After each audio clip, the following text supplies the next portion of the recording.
Hello, everyone.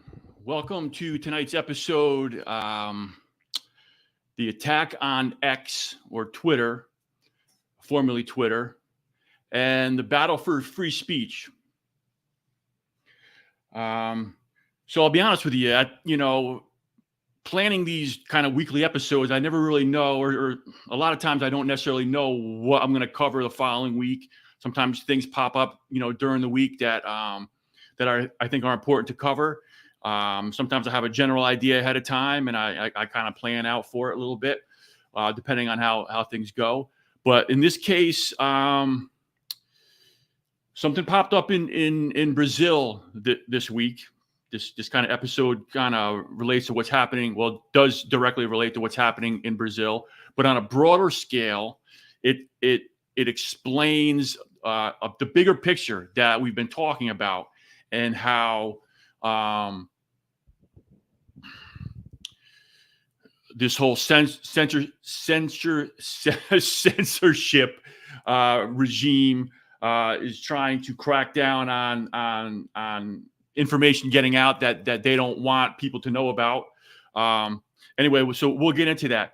The other thing too is, which I think is really good, is this week's episode kind of dovetails right into what we were talking about last week in terms of the Cultural Revolution to a color revolution, and how this whole the color revolution situation with what Mike Benz calls the blob, right? The State Department, the Pentagon, the CIA, kind of funding these color revolutions in these countries that they want to overthrow, that don't align with their basically their globalist agenda, right? So this week's information, well, like I said, is kind of going to dovetail right into that. We talked about how that was kind of foreign. The State Department, the foreign affairs departments were kind of facing outward in the past to crack down on governments and on movements that were against the American interest, and how after kind of 2016, basically that apparatus, that censorship apparatus, that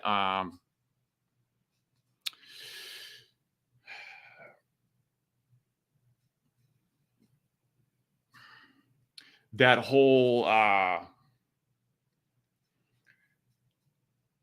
concern about foreign movements kind of was turned inward on domestic movements. So we'll get into that some more. But this week's kind of goes right along and kind of continues on right from what we were talking about last week. Let me bring this up on the screen here. And I want to start off first with kind of the big picture description, right? Because the one of the main things we're talking about tonight here is censorship, if I can say it correctly, and why so much of it is happening, why social media platforms, the mainstream media, all these outlets are trying to crack down on what kind of information is being put out and that people can know about, really, right? We have all these accusations of misinformation and disinformation and malinformation, and how that's being used to silence dissent of the regime. So this first slide here that I want to bring your attention to, this is a podcast by James Lindsay. I put the link to it in the description if you're interested in watching it. I recommend or actually listening to it. This is just an audio. This is an audio podcast. It's called "Welcome to the Second Enlightenment," and kind of the overall theme here, or the thesis of this podcast here, is, all right. So there was the kind of the Enlightenment period, lasting a couple hundred years, different things happening, where kind of the political economy kind of shift. You know, the material economy kind of shifted from, let's say, from a feudal estate-based economy, right, more towards capitalism, right, and private ownership, and people having more control over their own lives, right? But one thing that James talks about here is, as things shifted in the political economy and in the material economy, the information economy, who controlled the information, really didn't shift in the first Enlightenment, right? So he's calling this openness to the kind of marketplace of ideas. He's calling it the second Enlightenment, right? And really, what's fed into that? The internet, and certainly social media, right? That's which has such a huge impact on people really being able to exchange ideas and to, you know, with each other without having, a gatekeeper, right? So prior to this, you would have the mainstream media, you would have publishing companies, you would have, universities, all kind of gatekeeping what was considered knowledge, what was considered information that was important for people to know about. But it's really opened up since the internet and since social media. And what has that caused? That has caused a massive threat to the ruling establishment, right? They no longer have total dominance over the information that people are getting, right? So it threatens their ability to control everything. So, and this is a large reason why they're kind of freaking out and they're cracking down on information, and they're creating this huge censorship industry to control what people basically what information people can put out, right? Or that people can hear at a large scale. And this is something this is what's happening with X. Since Elon Musk purchased X, right? He opened it up. The censorship kind of apparatus no longer had control over X, right? Formerly Twitter. I'm going to call it X because that's what it's called now. But understand, right? It's formerly Twitter. So ever since Elon bought X, the establishment has really been attacking him at every turn and trying to trip him up and cause him problems. Basically in anything that he tries to do. So anyway, if you get a chance to watch this or listen to this podcast, welcome to the Second Enlightenment. I recommend that. Like I said, the description or the link to it is in the description.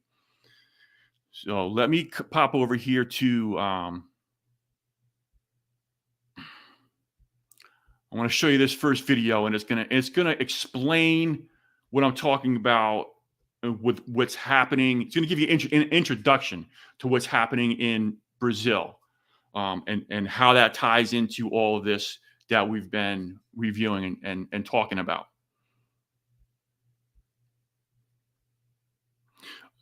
Just real quick here. This is Michael Schellenberger.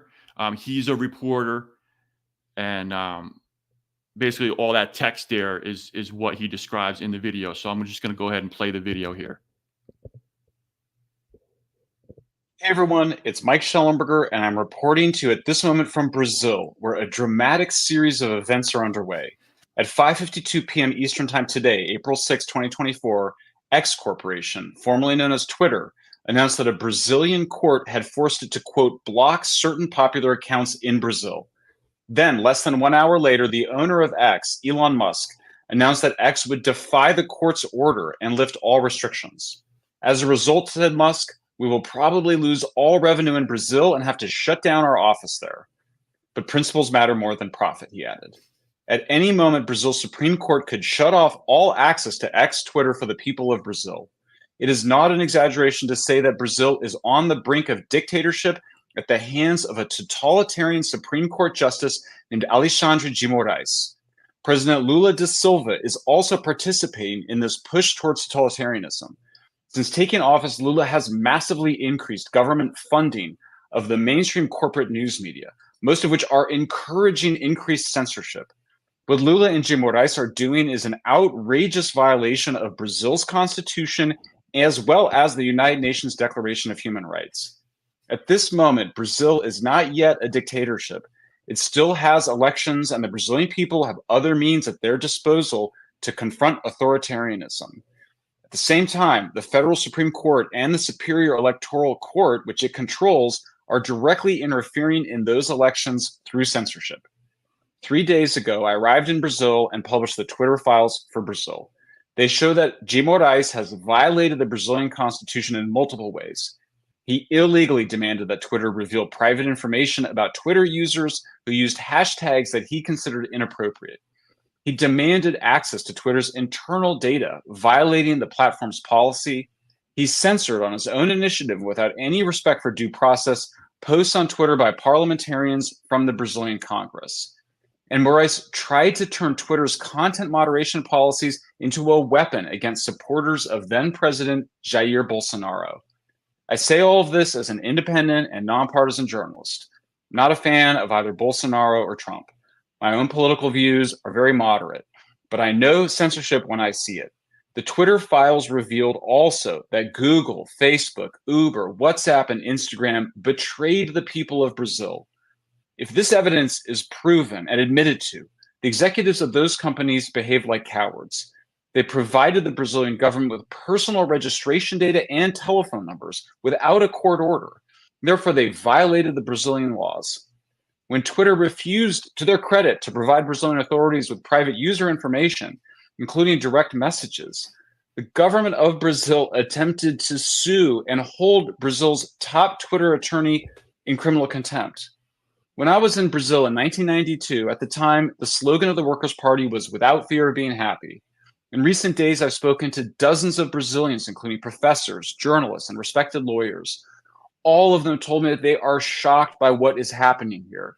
They told me that they themselves are afraid to speak their mind, and that the Lula government, the Workers' Party government, is complicit in creating this climate of fear. Look, Brazil belongs to the Brazilians. It's not my country. Such there's limits to what I'm capable of doing. But what I can say is that there are many Brazilians who do not feel safe saying what must be said. Alexandre de Moraes is a tyrant, and the only way to deal with tyrants is to confront them. It's up to Brazil's senators now to confront this tyrant, and it's up to the people of Brazil to demand that their senators do so. In 1992, my best Brazilian friend gave me a t-shirt that I loved. On it was a cartoon of Brazil's military dictators who had painted the sky black. Beside them were children who were smiling and throwing stars up into the dark sky. It said, "They painted the sky black, but we brought back the stars." Alexandre de Moraes and Lula are painting the sky black. The time has come for the Brazilian people to let the light. Okay, so that's the end of that there. So, so the Brazilian government, and really it kind of all centers around is this one judge who's kind of spearheading this whole attack against X. Has cracked down and is telling Elon Musk and X that they have to censor people in Brazil. And Elon is fighting back. So there's this whole back and forth, which we'll see it develop, as we go further into this. Real quick, I'm just going to say hello to everyone in the chat. If anyone has any questions or comments, feel free to fire away, and we'll talk about it. So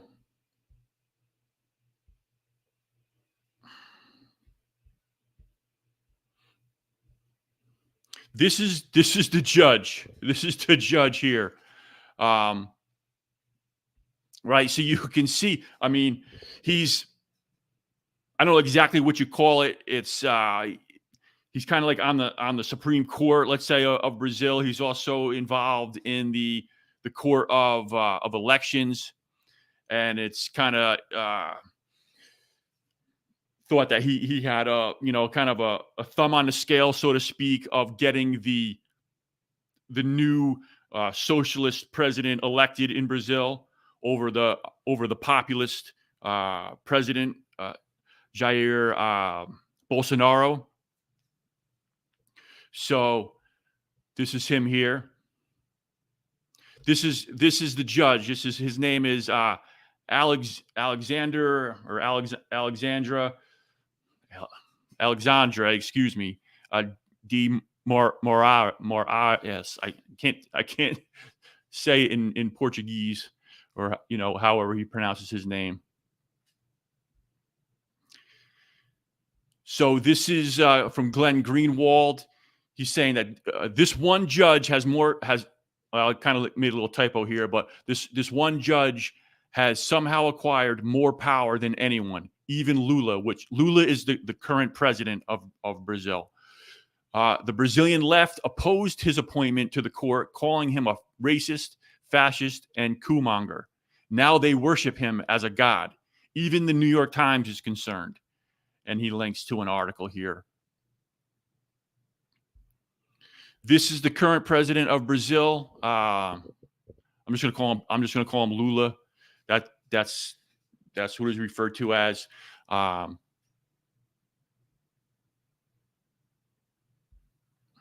this is the former president, Bolsonaro. I believe it was 2022 was the election, and it was a close election. And, there was all kinds of questions over who won it and stuff like that. So, but anyway, and you'll hear, we're gonna get back with Mike Benz tonight. He provided us a lot of information last week.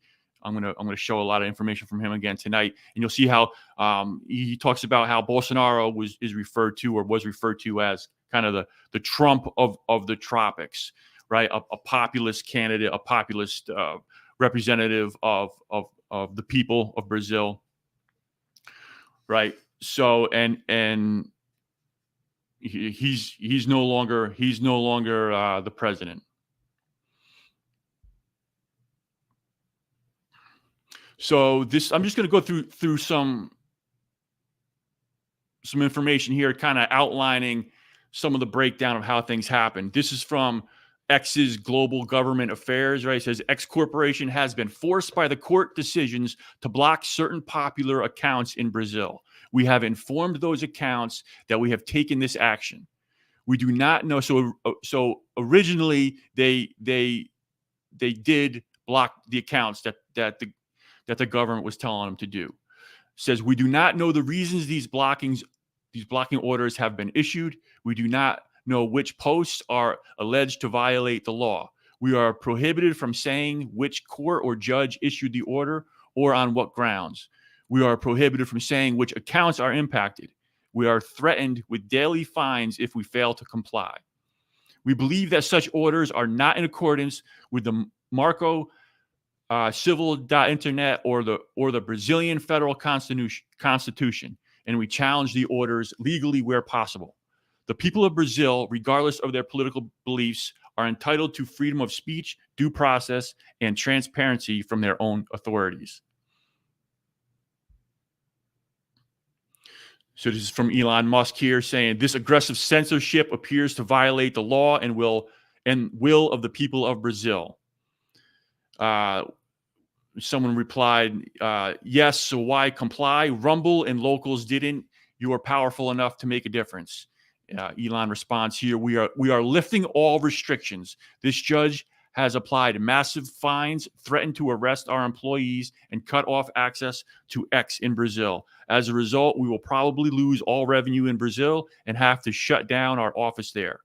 But principles matter more than profit, right? So you can start, I hope you can start to understand like what a big deal this is. What this kind of this battle is between the government of Brazil and X and Elon Musk trying to maintain the ability for people in Brazil to communicate through X, while the Brazilian government is attacking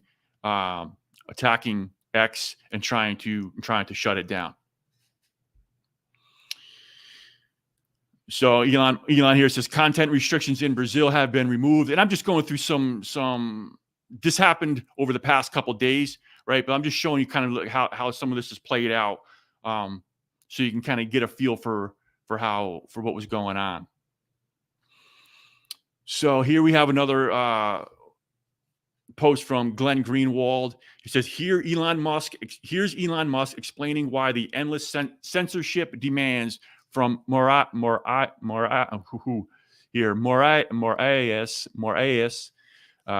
that's the judge, done with no due process, in secret, and with requirements of secrecy, have become so onerous. Rumble, which had major audience in Brazil, also left Brazil last year rather than have to comply. So let's just listen to what Elon has to say here.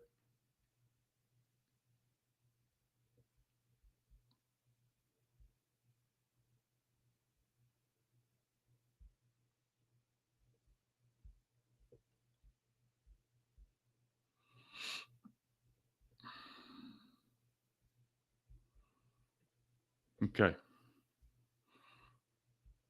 We kept getting these demands from this Judge Alexander. That's his name on Twitter, at Alexander. And there would be to suspend accounts immediately. We were given typically 2 hours to suspend an account or face massive fines. And the final straw is we were being given demands to suspend sitting members of the parliament and major journalists. And moreover, we could not tell them that this was at the behest of Alexander Morales. We had to pretend that it was due to our rules of service. And that was the final straw, and we said no. We kept getting these demands from... Okay.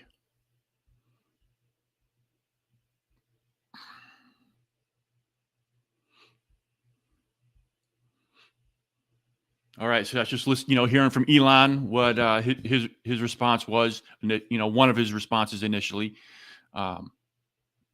He says here, X respects the laws of Brazil and all countries in which we operate. When given an order to break the law, we must refuse. So one thing they think about, right, is how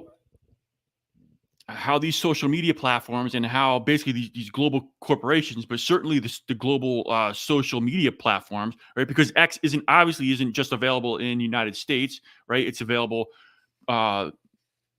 not totally throughout the world, but pretty much throughout the world. And they have many different laws to comply with, so that they can basically operate in those countries. Right. So, and that's what Elon Musk is saying here. And he's also saying that he also said earlier that, according to him, that they did not break the law in Brazil. That's why he's not shutting it down. And, this is what's causing this back and forth between him and the government, who's demanding that he does shut it down.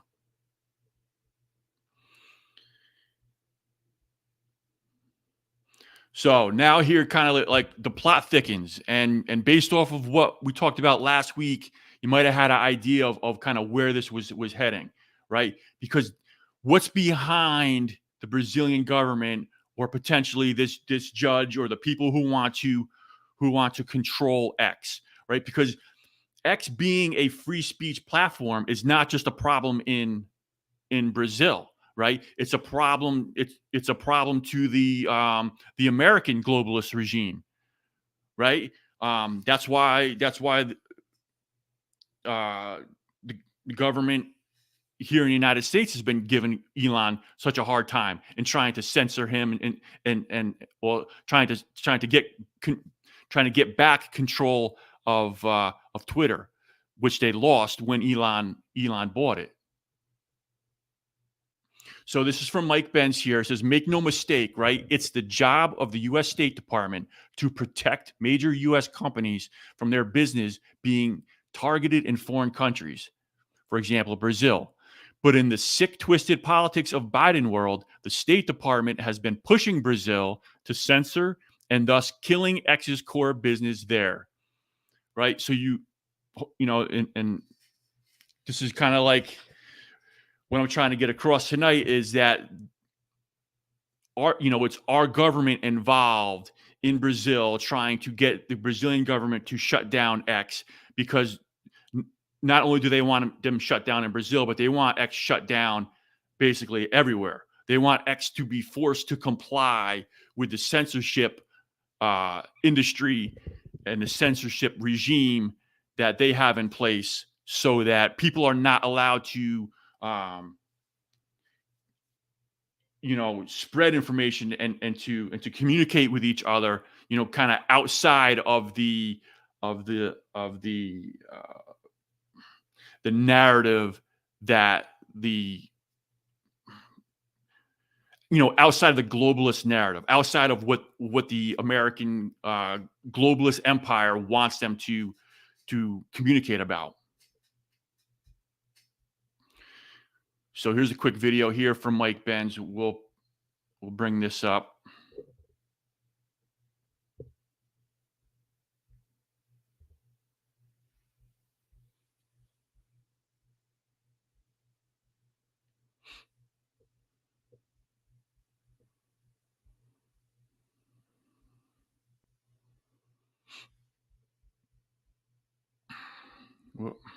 One second here. All right, here we go.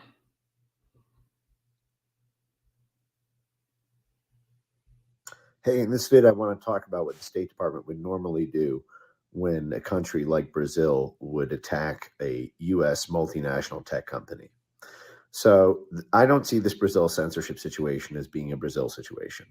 I see this being the U.S. State Department. I see this being the U.S. foreign policy establishment. I see this being the U.S. blob operating through Brazil as a proxy and supporting behind the scenes what Brazil is doing with the censorship actions that are now forcing X out of the country. So let me break down what I mean here.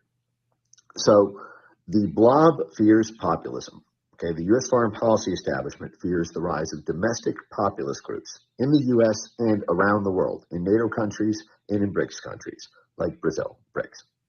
So here's what's happening here.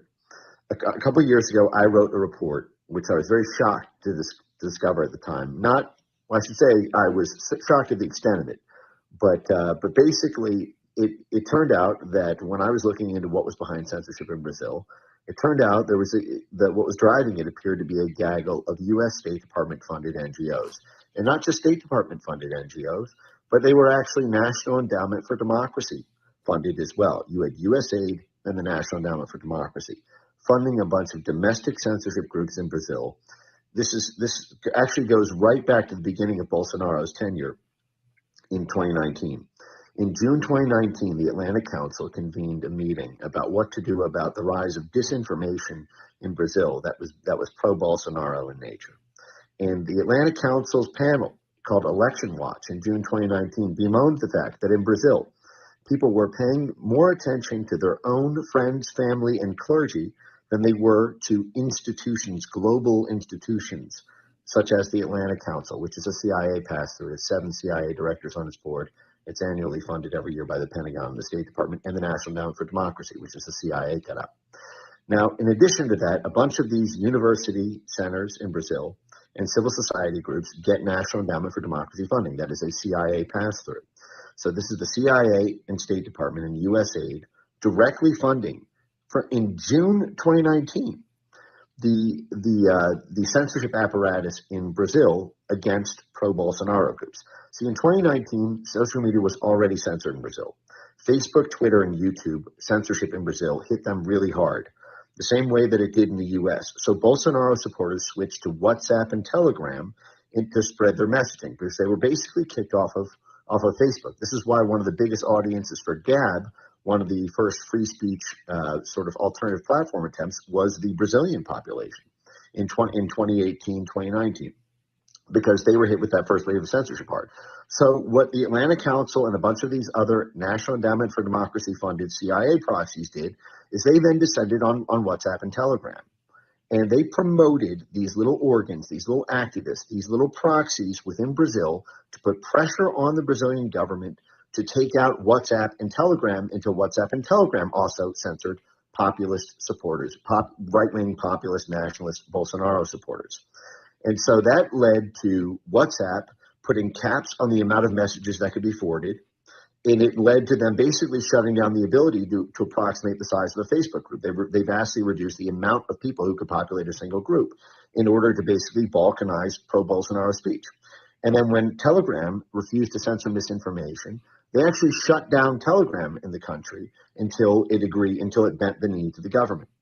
So when it came out by The Intercept a couple of years later, The Intercept reported this last year. They were surprised. They said, it turns out that the State Department and the CIA directly intervened in Brazil's election, the Lula election, in order to stop Bolsonaro supporters from being able to challenge the election results or challenge the issues around mail-in ballots. This is the CIA, the U.S. Central Intelligence Agency, and the State Department deploying your taxpayer dollars in order to censor Brazilians talking about their own election, because they wanted Bolsonaro to lose. Now, it gets a lot darker here too, because remember, if they were censoring, pro-Biden speech actually, one more thing. So again, Bolsonaro was like Trump of the tropics. That's the way that he was touted. The Blob, the foreign policy establishment, feared a new non-aligned movement, which was the scourge of our blob during the Cold War, in the form of all these populist countries. Bolsonaro was part of this wing along with Orban and a bunch of right-wing populist groups in Europe, and he was insufficiently anti-Russia on a number of things. I can get to that another time. But essentially, here's what would normally happen if a foreign country like Brazil did what it just did. And you can think of it as if Brazil was choosing to censor pro-Biden neoliberal groups in Brazil, this is what would happen as well. And so the first thing that would happen is the State Department would come rushing in, because the State Department is sort of the head of that trifecta there, with the State Department, DOD, and CIA. So that's our foreign policy establishment. So the first thing is the State Department would send a delegation and say, hey, Brazil, you are reliant on us for trade in these three respects. We have, you're reliant on us for funding of your civil society in these respects. You're reliant on us for security guarantees in certain respects. You depend on us for some of this, supply chain infrastructure. Hey, if you want to keep that, then you're going to rescind this law that you just passed, or this ruling that just came down from your Supreme Court that's hurting a U.S. national champion operating in your area. This is what the State Department would do for Microsoft, for Apple, and for Facebook, by the way, because this gets to another issue here around favors in the favor bank. Okay. One of the reasons that tech companies do favors to the federal government, everyone's like, why did Facebook give in? Because Zuckerberg did not want to do the censorship that Facebook ultimately ended up doing. He's not a diehard, ideologue on the censorship issue. In fact, he complained in 2019 about censorship going too far, and then he bent the knee. And, because Facebook is an example where Facebook doesn't rely on the government for a lot of government contracts in the same way that Amazon and Apple and Microsoft do. But they are reliant on the government to protect them. They are reliant on the State Department to negotiate on their behalf, on the State Department to pressure foreign countries to make sure that alternative Facebooks don't rise, or that the data laws in that country don't negatively impact Facebook, or that the advertising laws, you name it. And so, in this case, We just passed sanctions on Iran last summer for Iran engaging in government censorship of civilian groups. That is, we banned multiple private companies in Iran. We put sanctions on the Iranian government, kicking them off of the U.S. dollar, these folks, for engaging in censorship in Iran. Now, of course, this was because the CIA was backing these proxy groups during this Green Revolution to try to overthrow the government. And so when Iran pushed back on the CIA-backed groups, then suddenly sanctions. The U.S. State Department here is not going to threaten sanctions on Iran for this. I'm sorry, sanctions on Brazil on this. The U.S. State Department is not going to send a delegation to Brazil and say, hey, if you want to benefit from America as a trade partner, if you want us to continue doing favors for you, you're going to shut down this new situation with hurting U.S. national champions in the form of Twitter/X in Brazil. But that's not going to happen here. And that's not going to happen here because the State Department is behind it, okay? I would not be surprised if the State Department has had these back. I know this came from a Supreme Court ruling in Brazil, but I can almost guarantee you, if the House Foreign Affairs Committee launches an investigation on this and goes to the Western Hemisphere, that's the regional desk that's going to cover Brazil, and looks at their communications with the Brazilian government, you're going to find that disinformation it's going to be chock full there, and it's all going to be targeted at the right-wing populist groups that they call a pipeline from Bolsonaro to Trumpism. And you can actually go to the FFO article that I wrote on this 2 years ago, and you can watch the playthrough videos, which I embedded in the report, which showed U.S. aid and NED, that's CIA-backed professors in Brazil, talking about how by shutting down these pro-Bolsonaro groups, it will shut down support for Trumpism. Well, ain't that great for the Biden administration? They're spending your tax dollars to promote censorship in a foreign country to take out a U.S. national champion.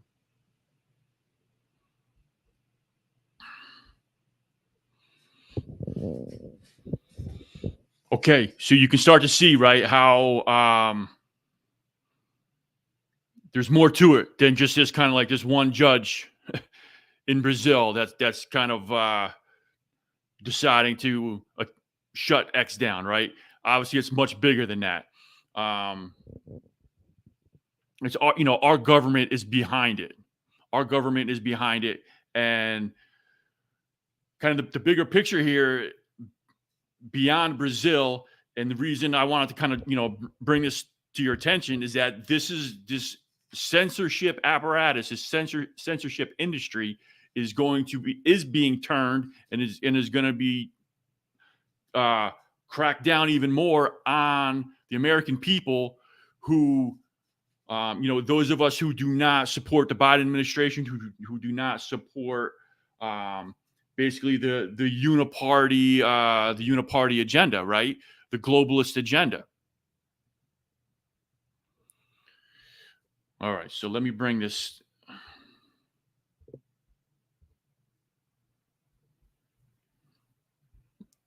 to our next slide here.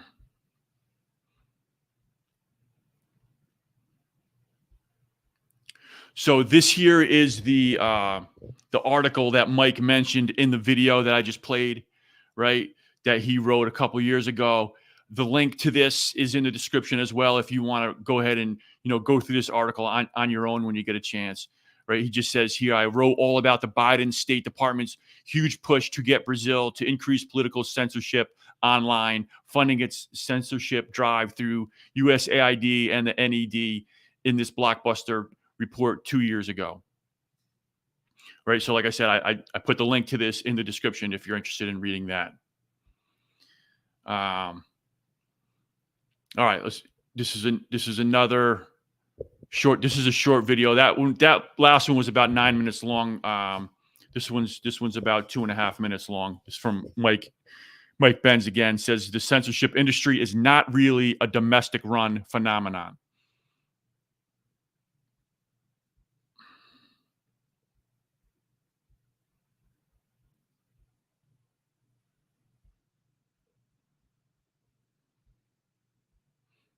Okay, here we go.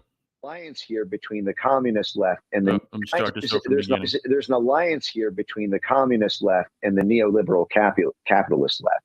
which is I just want to stop it real quick and play that again so you can hear what he's saying. There's an alliance here between the communist left and the neoliberal capitalist left, right? And this is something that we've been talking about, for a while now, and how the neoliberal capitalists, basically the globalists, are using the communist left, right, as destabilization tools. How they have this alliance, they have these similar goals, but ultimately, I would say that the communist left is or certainly the woke left is being used by as a tool by the globalists, who also eventually want to impose this kind of like this blending of communism and capitalism, which I referred to in my first episode, America Under Attack, which is called this is a stakeholder capitalism, of kind of public-private partnership between the government and corporations, with this kind of just global government run by so-called experts. It's technocracy. there's an alliance here between the communist left and the neoliberal capitalist left, which is really where the NATO and U.S. State Department story comes into this. So again, the censorship industry is not really a domestic run phenomenon. It manifests itself domestically, but really at the top of the food chain is the foreign policy establishment, the blob. And in this case, the blob's big fear is the rise of populist governments, populist nationalist governments in large GDP countries that will reject the globalist edicts of the day. So, for example, Bolsonaro pushed back very strongly on COVID vaccines and COVID mandates, if you remember as well, in addition to the sort of populist nationalist rhetoric and policies that he was enacting for the Brazilian people. What the blob feared in 2018 with Bolsonaro's election and with the re-election of Modi in India and the rise of right-wing populist parties across Europe was what they called a new non-aligned movement. Now, the non-aligned movement was this faction during the Cold War of countries like India at the time who were not aligned explicitly with either the communist Soviets or the sort of capitalist liberal West. And they were non-aligned, which proved to be a very difficult sticking point diplomatically for the West, because the West really wanted the leverage of these large non-aligned countries to be able to put pressure and cripple and destabilize the Soviet Union. And the non-aligned countries would push back. They wouldn't accept Western edicts. And there was a new non-aligned movement ascendant during Bolsonaro's rise in 2018 with countries like Brazil. And they identified right-wing populism as being basically this new non-aligned movement that had to be stopped. And the thing that they said was underpinning it all was free speech on the internet, because that was how you got, truck drivers and, a reality show celebrity could become president over somebody chosen by the mainstream media and the CIA and, the vetted institutions of democracy. And so this is what happened with Trump, and this is what happened with Brexit, and this is what happened with Bolsonaro.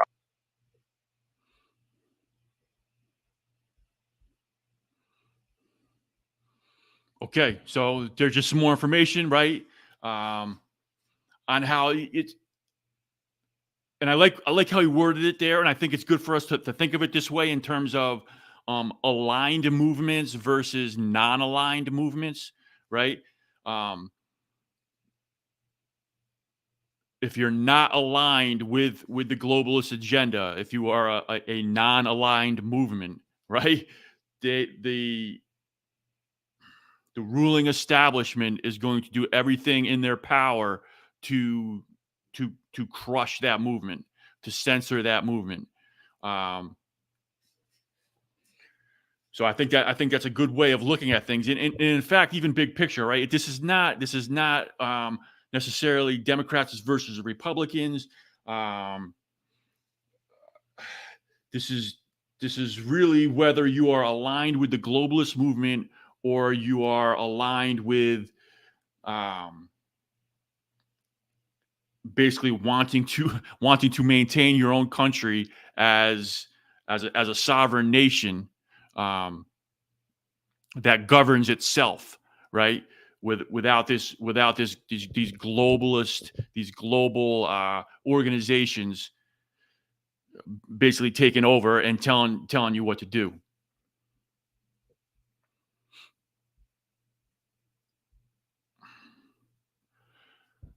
So here's another one from another post from Glenn Greenwald here. He says earlier today, and like I said, this happened over the past couple of days. I'm just kind of going through a little bit of the scenario so you can get a feel for some of the back and forth here. Earlier today, Brazilian Supreme Court Judge Alexander de Moraes explicitly threatened all ex-employees in Brazil with criminal prosecution. Must claim that X's employees feared arrest, and Brazilian media strongly implied he was lying. This proves the fear was well grounded, and he's kind of quote tweeting this here. That looks to be in Spanish or Portuguese. I'm not sure how, but anyway, this is how serious. I'm just trying to show you how serious it's getting down there. Coming shortly, X will publish everything demanded by Alexander and how those requests violate Brazilian law. This judge has brazenly and repeatedly betrayed the Constitution and people of Brazil. He should resign or be impeached. Shame, Alexander. Shame. Right? So Elon is basically saying, he's going to publish all the information that he has,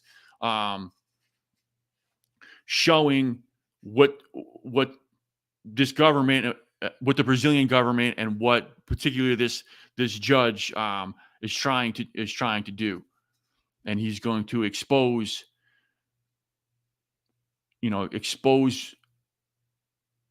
how Brazil is breaking the law, trying to shut X down. Here's a post here from another one from Glenn. Rumble last year also announced that it would refuse to comply. So Rumble is, if you're not familiar with Rumble's kind of like another video sharing platform like YouTube, and it's dedicated more to free speech. It's trying to be a free speech video platform. So Brazil basically shut them down. And he's saying last year they announced it would refuse to comply. The platform was expanding huge resources to constantly take down videos and ban users upon the endless lawless orders of a single job. Amazingly, Rumble is no longer available to anyone in Brazil getting this. Oh, excuse me here. All right, so this here, another one from Mike Benz. I'm just going to read the one from Ashley St. Clair below that here real quick. It says Bernie Sanders discussing, this is an audio clip saying from Bernie Sanders discussing how the Biden administration sent the CIA and Secretary of Defense to Brazil. Brazil is and has been in the hands of the State Department. Makes all the heavy actions against X and Elon make more sense, right? And Mike says, yup, Biden world deployed all three legs of the blob, the State Department, the DOD, and the CIA to ensure Bolsonaro voters could not challenge Brazil's razor-close, funky 2020-like election. So let's just listen to this this short audio clip from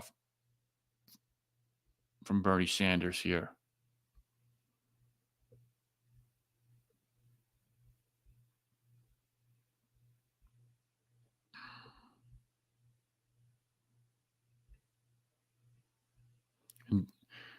This was recorded in September of 2022.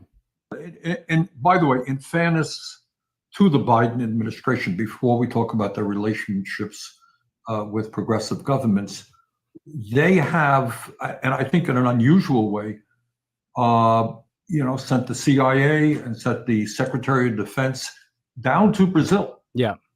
Over the last several months to make it clear that they did not want to see a rigged election or a coup.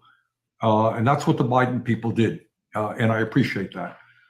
And by the way, in fairness to the Biden administration. Okay, so that was it there. That was just a short clip.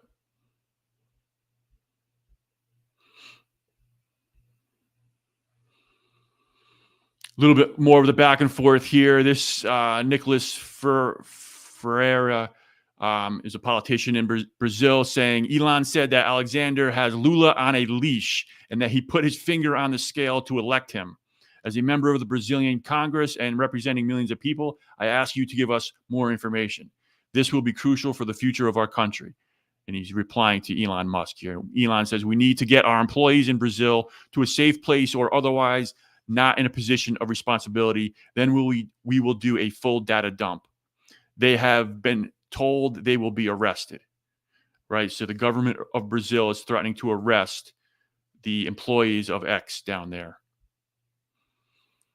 Elon saying people don't understand the severity of the situation.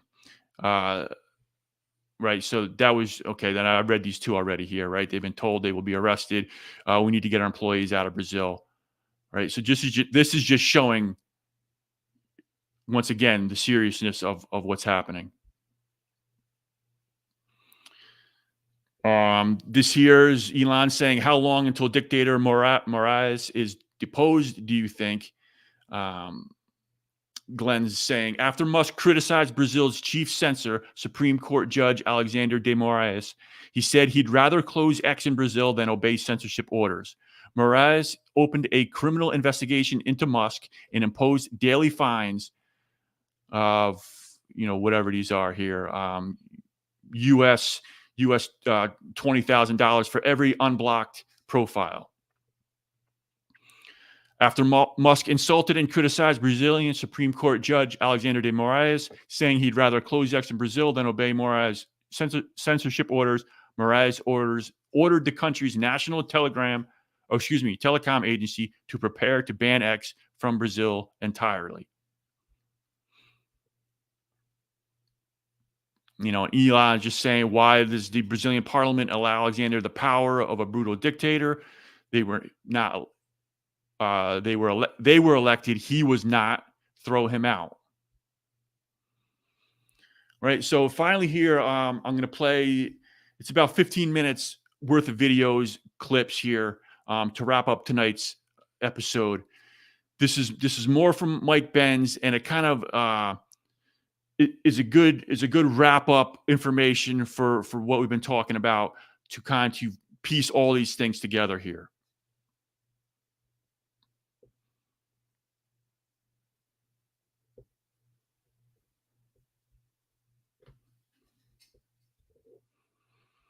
Give me a second to bring it up. Now, the other thing something to keep in mind here. This is I'm only playing about 15 minutes of this. Like I said, this will be the last 15 minutes of the episode. But I'm playing different clips. I'm gonna have to jump a little bit back and forth. And just so you know, the actual video on YouTube is over. It's almost 8 hours long. So kind of finding the fine spot of where to get it to the clips that I want is going to take a little bit of adjustment here, but I'll do the best I can. And so we'll start with this clip here. I think the fundamental thesis of what I was laying out on the Tucker Carlson interview was that what we're up against here are not, pink-haired, ambigendered, LGBT, BLM maximizing, identitarian politics when we're talking about censorship on the internet or climate, control. There's something a much larger force than the simple partisan politics that censorship manifests itself as, and that is the blob. It's the foreign policy establishment. And folks who are conservative, who tend to come from a populist or nationalist perspective, look at things happening in the American homeland from the power perspective of the homeland. They don't think about the American empire. They don't think about the managers of the American empire, which is our foreign policy establishment, our State Department, our Pentagon, our intelligence services, and the corporate and financial donors and drafters off of that. And when you go upstream to internet censorship and what's driving it, both here and all across NATO, and even in Brazil with what's happening this week, you will find that foreign policy establishment power structure, which is a much bigger, thicker, much more cold calculating, and much more well resourced threat than a simple partisan fight. I love that, especially because I'm going to jump ahead just a little bit here.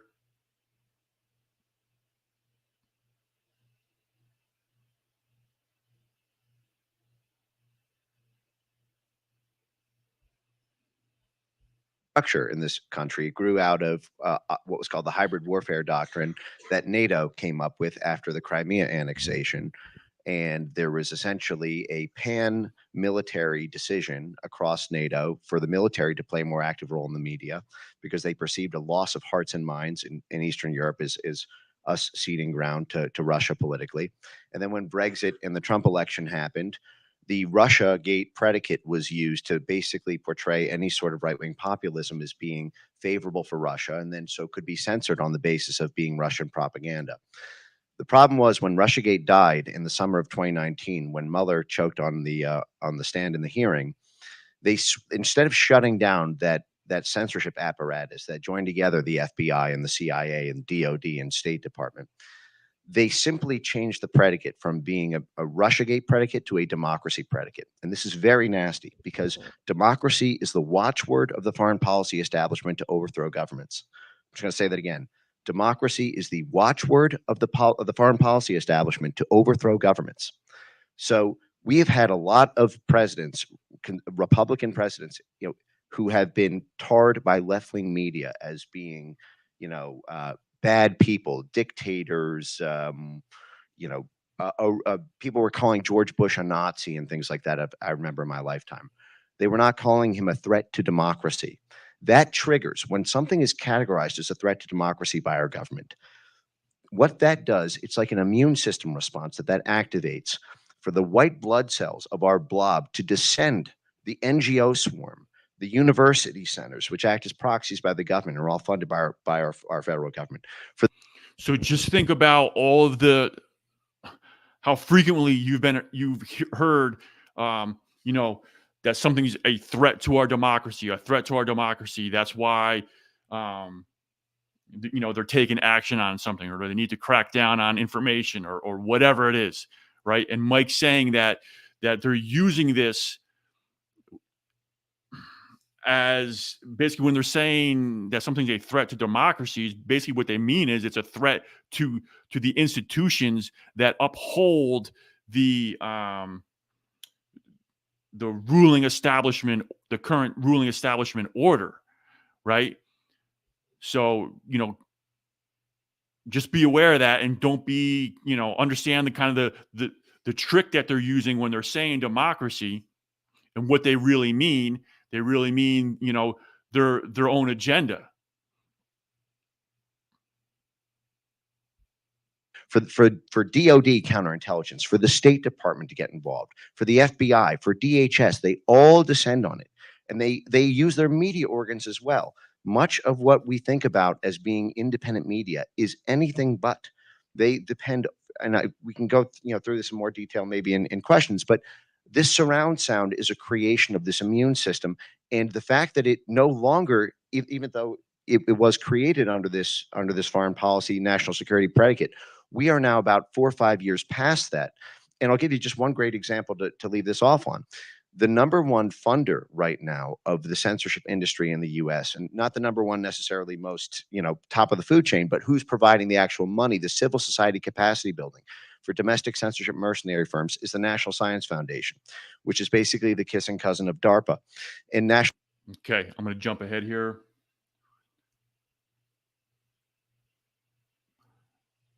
Just keep in mind as well, the link to this full video is in the description. If you want to watch, this full segment of Mike, there's another gentleman on the screen or on the stage that has some good information as well. I'm mostly showing the clips from Mike here. The corporate regime change at X, so to speak, there has been actually a blossoming of free speech on the internet and they are panicked. And literally, their quote was "panic responsibly," because we have two tricks up our sleeve still. And they said we would be in full panic, but for two things. And the first thing that they said, and Ben touched on this, was something called the EU Digital Services Act. And I would caution you not to think in your mind that of the bland, blasé name EU Digital Services Act. This is the NATO censorship law. Okay, this is what it is. It's the NATO censorship law. The EU is basically the commercial arm of NATO. NATO wants to stop the rise of populist parties in the US and all across NATO, in the UK, in He's saying EU, and if you didn't catch that, right, that's the European Union, and their internet kind of censorship, or their internet law that they're passing, the DSA, what was the Digital Service Act. In France, in Italy, in Spain, in Greece, in everywhere that there's an election this year and there's a populist party on the ballot, whether that's from the right or the left. They went after Jeremy Corbyn for being left-wing anti-NATO. It's just that left-wing populists have not had as much electoral success and don't pose as much of a threat there.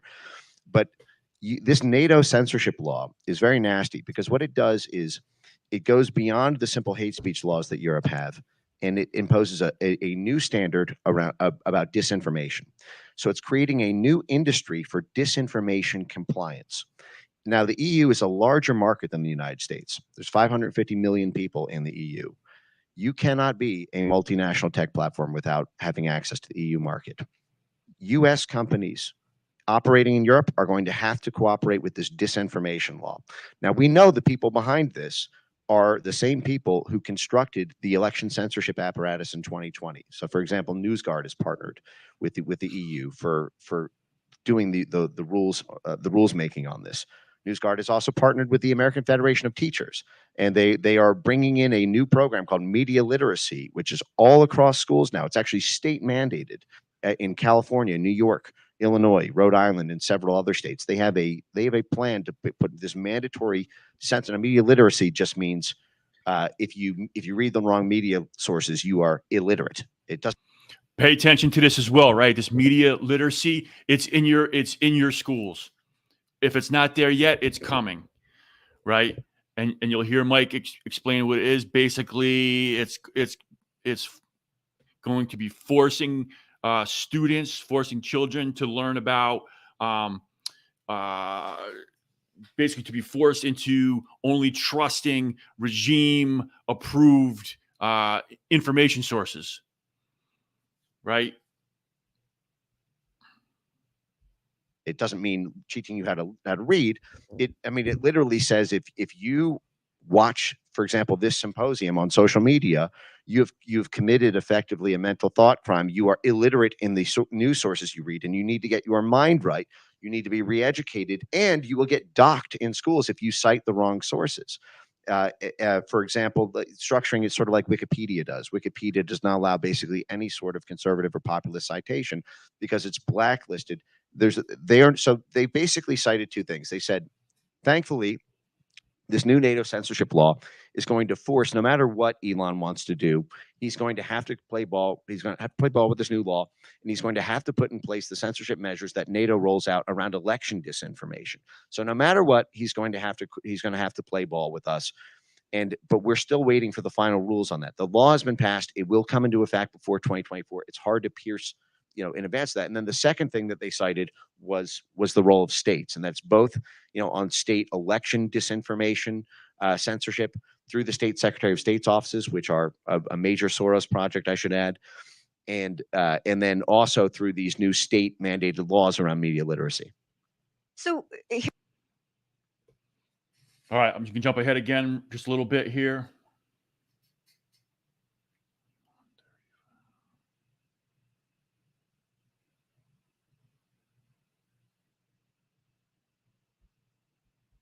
On the congressional jumbotron, wave of news cycles, waves of subpoenas, having to turn over all these documents, turning over all this, very scandalizing activity. And they complained in the New York Times and in the Washington Post and in Science and a dozen other magazines that political support is crumbling. But the issue is the money still flows, and this is really where I think gets to the heart of your question. And I'll just end this with one anecdote here. I've had the privilege to be able to brief many sitting members of Congress on this issue, and I did a talk to about 15 sitting members of the House about two or 3 months ago. And I was very troubled by one of the remarks of a member after that, which one of them came up to me afterwards and said, "Vance, listen, totally agree with what you're saying. I've been reading everything you're writing on this. I have to tell you, I agree. CISA is a terrible agency. What they did is completely abominable. It's totally a violation of the First Amendment. But I have to let you know, I voted to support funding for CISA. I gave them every penny of what they asked for in the new appropriations bill because we were under pressure from House leadership. And this gets to something really dark, which is the Republican Party able to challenge from the inside the blob faction of the GOP, which appears to control party leadership? Because you have so many good junior members and so many good, even sort of mid-level folks at the House power structure, but they seem impotent to be able to go up against the heads of the party. And now at this point, this now comes down to a Mike Johnson issue. At the time, it was it was another. But what I'll say is, Mayorkas, the head of DHS, even tweeted publicly. He said, "You want to tell us, Congress? We know what you'll value Congress by what you fund. At the end of the day, all your talk means nothing unless it comes down to what you fund us." He told us that it all comes down to whether you fund it or not. And the censorship industry, the reason I use that phrase, censorship industry, is because at the end of the day, it is an industry. It is a profession with hundreds of thousands of people. And by the way, mark my words, it will be millions of people employed in this industry with these new media literacy laws, which creates mandatory censorship laws in this jobs in this country. If there's no money, there's no jobs, and there's no capacity. So you cut the money off. So we need to get the House together and say, cut the funding to every single one of these institutions within our government that's behind this.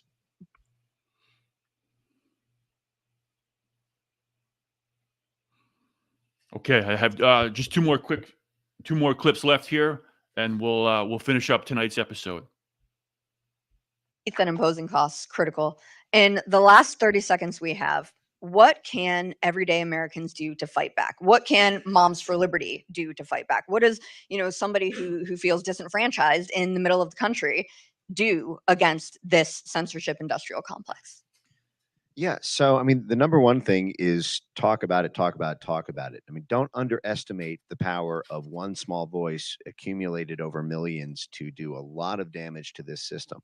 And that's, the national consciousness raising is often the precursor to any sort of opportunity happening. You want, I just gave the example of members of Congress.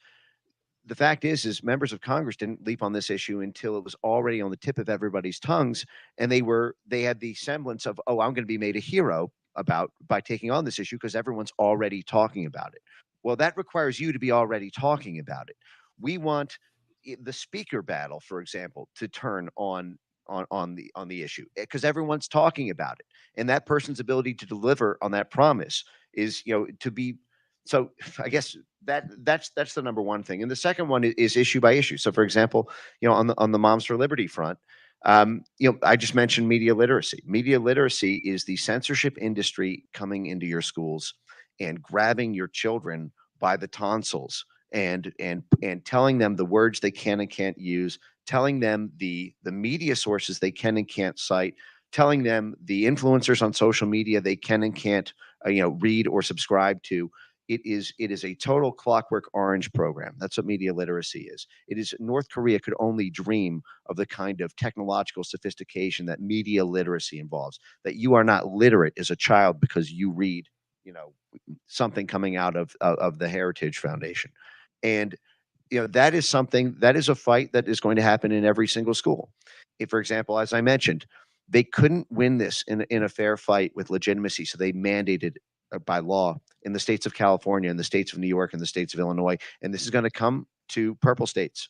And this is already popping up in red states in little regions everywhere. It's trench warfare. It has to be fought in every county, and it has to be ripped out because, again, you don't want professional media literacy teachers. That creates an equity stake in the profession of censorship. Their careers are now going to be staked on. They're not learning, engineering or medical services when they dedicate their lives to that now. And that's every public school, with these media literacy laws. I mean, how many teachers, how many hundreds of thousands of full-time professional teachers is it going to take for that? Get it out of the school.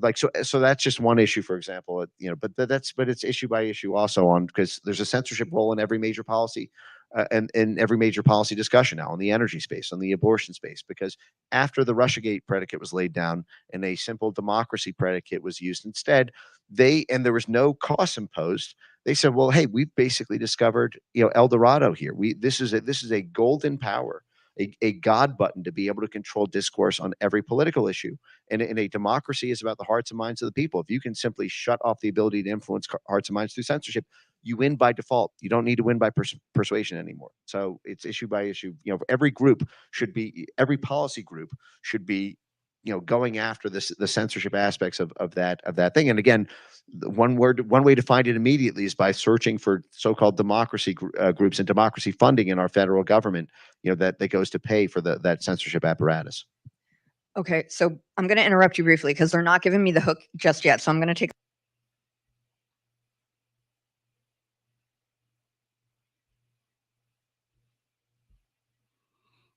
and we were fighting foreign adversaries, and I think it's just the bare minimum we can do to contest a hostile enemy that is very, very insidious. Last thing, I'm sorry for dominating the stage right now, but last thing, what can everyday Americans do to contest this industrial complex? Yeah, I mean, I would say, again, talking about it, as I mentioned before, is the number one thing you can do in creating that enticement for folks to take action. But I would also just piggyback on what Ben said here, which is no proxies. The reason that this censorship infrastructure was able to be established and laundered in by the national security state in the first place was because the blob is in the middle of an in-process operation to seize Eurasia from Russia. This is something that's been going on for decades, and Trumpism was deemed to be a reason that this censorship. So I'm just going to play. I'm going to play that part one more time because that's something that should stick in your mind. So I'm going to play it again so you can hear it one more time. Infrastructure was able to be established and laundered in by the national security state in the first place was because the blob is in the middle of an in-process operation to seize Eurasia from Russia. This is something that's been going on for decades, and Trumpism was deemed to be a proxy.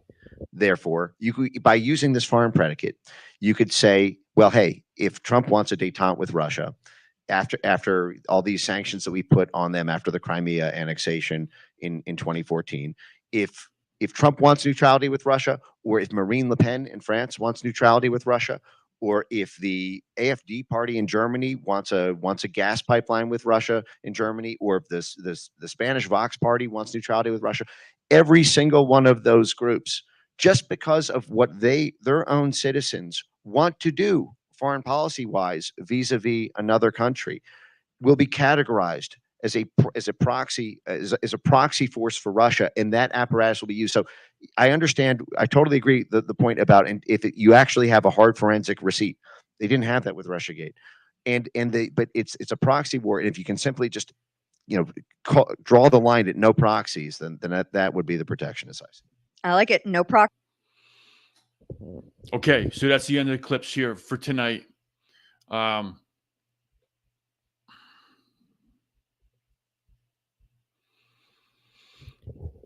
So I hope that helps to paint, the big picture in terms of what we're up against, what Trump supporters are up against, what America First, what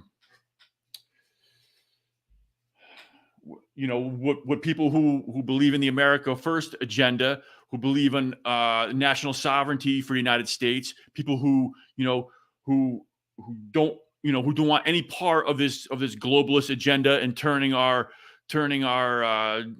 decision making to globalist organizations, right?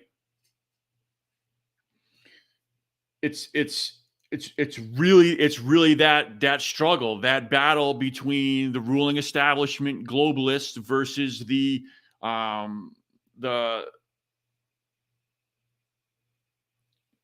whether you want to call it America first, or Brazil first, or Britain first, populists in those countries, right? So that's the struggle. That's what's happening. That's what's causing this censorship industry to try to crack down on any information coming out from the people who don't support the globalist agenda. So keep that in mind. That's the bigger picture here. What's happening in Brazil now is definitely, the reason I brought it up and wanted to talk about it is because this is what they're trying to do here in America. They're trying to shut down any dissent to the Biden administration, or whether it's Biden or anybody else in that position that is pushing the globalist agenda. Right. So this is coming to our country, and we need to be aware of what it is, where it's coming from, and why they're doing it. So I hope that information helps tonight. Like I said, I think that dovetails very good with what we talked about last week, and so that's it. That's it for tonight. Thank you for joining, and we'll see you next Thursday.